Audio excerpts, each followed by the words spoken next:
前立法會主席曹其真認為，特區官員浪費太多時間出席社交交際場合，影響咗個人嘅正常辦公，亦都令官員未有足夠時間了解民情。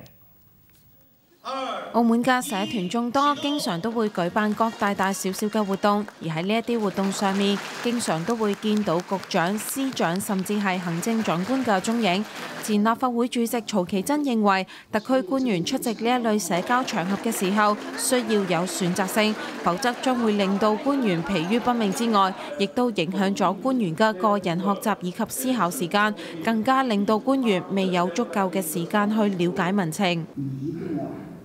有思考的時間，因為每一件事情都靠你去做，每一件事情都要靠你去決定。你沒有時間，你每天都去參加一個酒會，去參加一個開幕。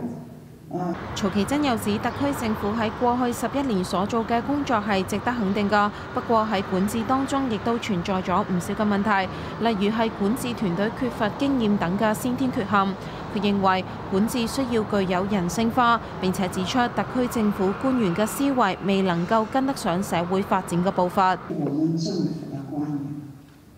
除了個人的學習，我覺得他們都很努力，但是沒有跟上這個社會，這知識方面，這了解民情方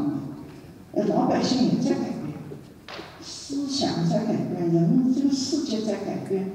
你不能用幾十年以前的觀點來講。曹其真呢一次係應邀擔任科大舉辦嘅澳門社會系列講座嘅首場主講嘉賓，並且以澳門嘅管治與立法為題，同學生分享個人見解。